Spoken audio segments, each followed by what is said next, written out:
Hey everybody, Jeff Miller here, head of GMAT instruction for Target Test Prep. And in today's video, I am going to go share some tips with you about how to study for the GMAT focus while working a demanding job with long hours. So saddle up, let's talk about some really cool ways you can fit in your prep with a demanding job.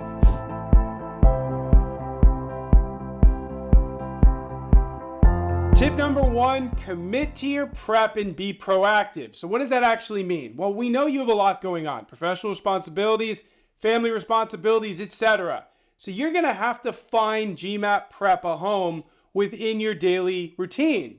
Because if you don't, you're just not going to study. And we know you need to. We know it's an important exam for you. So you've got to find a place for it to fit. So that means you got to sit down. You got to create a study schedule for yourself. You have to see if mornings are good for you, if nights are good for you, if right after work is good for you, if weekends are good for you, etc. And then put pen to paper. Get that etched in a study schedule so you know exactly when you're going to be putting in that time. So you'll do it day in and day out.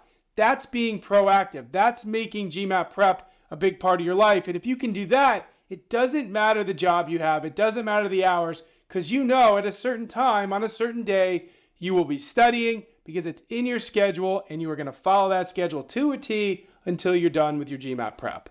Tip number two is find the best times to study. We just kind of alluded to this in making your study schedule, but figure out what's best for you based on your working hours. So A, are you a morning or a night person? And then B, what time do you have to go to work? If your workday starts at 9 a.m., well, I would say get up around 6 o'clock. Put in a few hours of studying, leave for work. If your workday ends on the earlier side, then maybe stop work, or when you're done with work, maybe it's 6 o'clock, boom, you jump right into your studying after getting a snack or some food, and you study for a few hours. And look, you can mix and match it. Some days you might study in the morning, some days you might study in the evening, but you've got to find realistic pockets of time of studying. When you can do it uninterrupted, that's going to work well for you. So remember, it depends on your job. It depends on the things you have going on in your life before work, after work. But finding those times to study where you know you can sit down and crank out a great study session is super important. Tip number three, use your commute wisely. If you're not driving, but you're commuting on a subway, commuting on a bus, commuting on a train, commuting on a boat, well, that's a great time to study. If you have a course that you can access on your phone, you pull out your phone. You can pull out an iPad. You can study your flashcards. The point is, that's an uninterrupted time where you're hopefully not doing work during that commute, where you can do things to study. And that can be counted as extra study time on top of the stuff that you have put into your study schedule already. This is important because you need to find pockets of the day where otherwise you're really just doing nothing or reading articles on your phone or going into social media. Use that time to study strategically because all of those small hours of studying, they will add up. Tip number four, keep your mind right. Now this could be a lot of different things, but what I've found is that when people isolate and they just cut themselves off of everything else going on in their life, besides work, besides family, and just study for the GMAT, it becomes mentally taxing.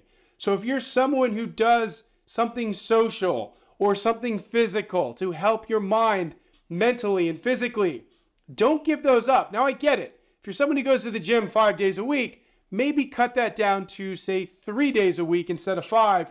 So you do have to probably cut those things down to fit in your prep, but you've got to take care of yourself while you're in the midst of your GMAT studying. If you don't, you can get frustrated. You can even get depressed. You can get anxious. You want the studying to be as smooth of a process as possible. I get it. It's not always going to be rainbows and butterflies. There's going to be days you don't want to study. There's going to be days you're down about it. But if you keep up other normal things in your routine, studying is going to come easier to you. You're going to feel better while doing it, and you're not going to feel like you're in this dark cave away from everybody else while you're doing it. So I know it kind of sounds counterintuitive because you're trying to study as much as possible, but trust me, doing things for yourself, keeping yourself sharp mentally and physically, it's going to be helpful throughout your prep. Tip number five, and this might sound like I'm talking about it both sides of my mouth, but I promise you I'm not.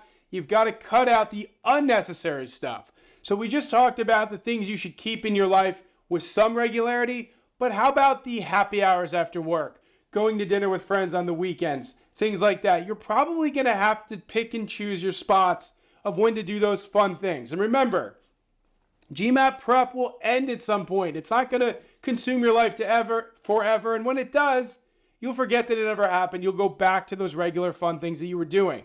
But again, you don't need to cut them all out. Reward yourself. If you have a great week of studying and your friends are going out and you want to do something with them, go and do it.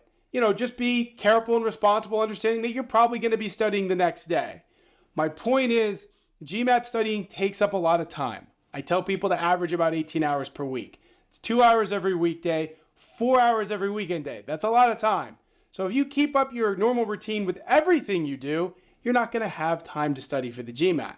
So to fit in that time, you take the stuff out of your life you don't need temporarily, fill it with your GMAT prep, and you'll be so much better off for it. So my final tip here, and I mentioned it a little bit earlier, is just reward yourself. Put yourself in a position where you're thanking yourself for doing a job well done.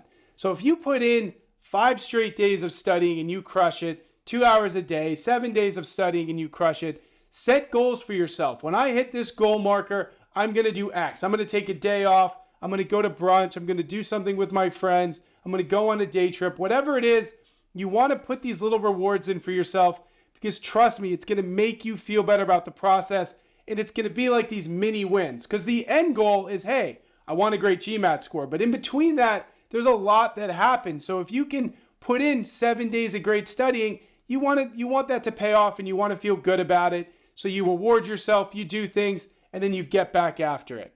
And the final thing I'll say is, I realize the GMAT is no easy feat. And if you have a demanding job, it's even a harder feat, but it can be done. So many people have demanding jobs while prepping for this exam. You can succeed. Follow some of this advice in the video. Follow some advice from previous videos. And I guarantee you, when it's all said and done, you're going to have a GMAT score you're happy with, and you're going to get into the program you want to go to. I had a blast, everybody, talking about how to prepare for the GMAT focus with a demanding job. Hopefully you found some of these tips helpful. Hopefully you'll employ some of these tips into your own preparation. If you liked the video, please subscribe to our channel. As always, in the comments, let me know if there's other videos you want me to discuss or to shoot. I'd be happy to do so. So study hard, everybody. Thank you for coming, and I'll talk to everybody soon.